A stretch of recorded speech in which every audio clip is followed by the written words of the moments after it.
warahmatullahi wabarakatuh. Halo teman-teman Spendibels, gimana kabarnya? Semoga selalu sehat-sehat saja. Nah, saat ini kita lagi menyemarakan Hari Kemerdekaan Republik Indonesia yang ke-77.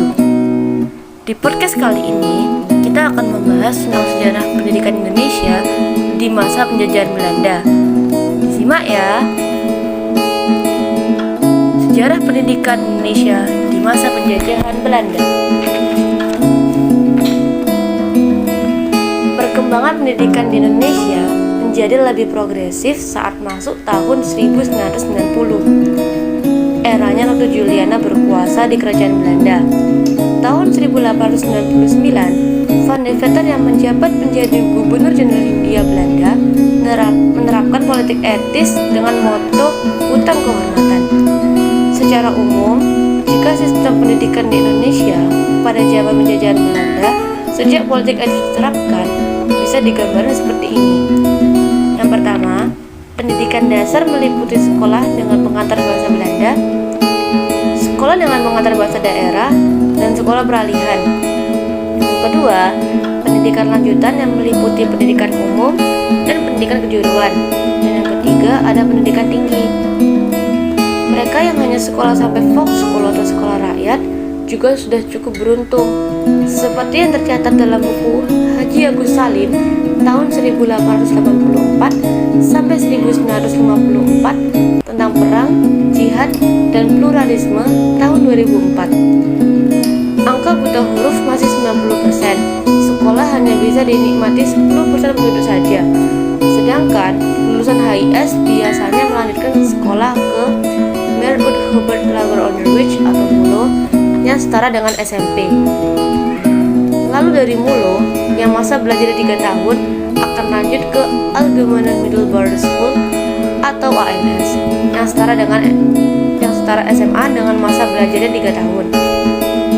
Tapi lulusan ELS juga boleh lanjut ke HBS, di mana masyarakat menjalani sekolah menengah selama 5 tahun.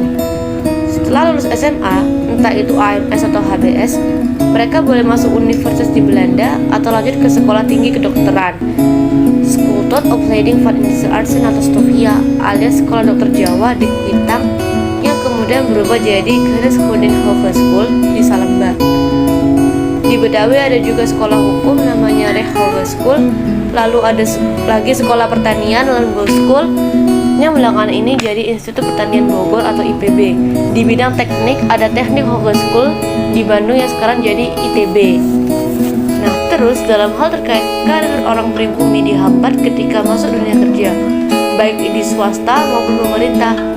Karena banyak orang pribumi yang masuk HIS atau ALS di usia lebih dari 7 tahun, alias telat sekolah, maka kesempatan kerja lulusan SMA pribumi berkurang. Tujuan Belanda mendirikan sekolah di Indonesia, yang pertama untuk memperoleh tenaga kerja yang murah, yang kedua membutuhkan tenaga kerja yang profesional, serta sebagai bentuk balas budi. Di sini aku akan memberikan 8 contoh sekolah yang ada di masa penjajahan Belanda.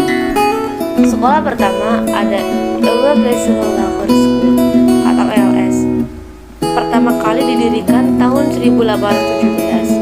Awalnya hanya menerima murid yang berkeluarga negaraan Belanda. Tapi sejak diterapkan politik etis tahun 1903, LS juga menerima rakyat Indonesia.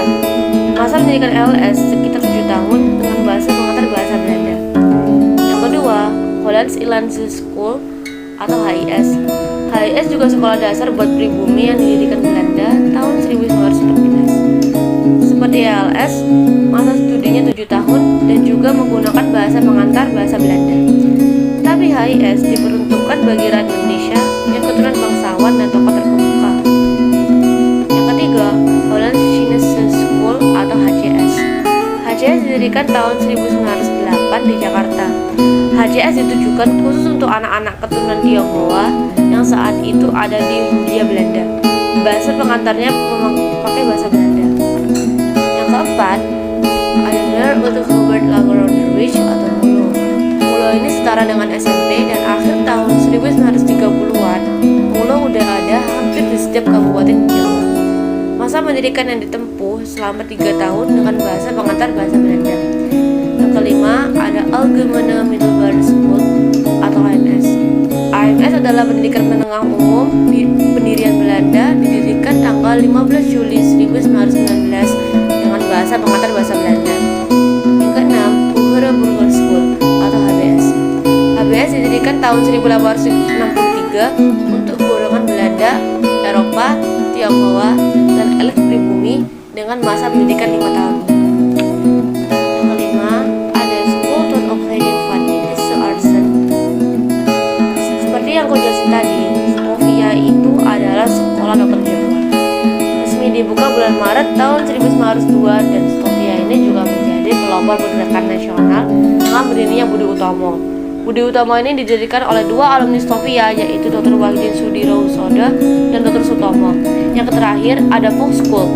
Folk School sendiri berarti sekolah rakyat atau sekolah rendah di masa itu. Kenapa disebut gitu? Ya karena yang sekolah di situ hanya untuk rakyat pribumi saja. Ternyata cukup panjang sekali ya sejarah pendidikan di Indonesia.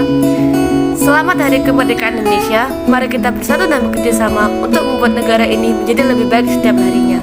Sampai ketemu di podcast berikutnya.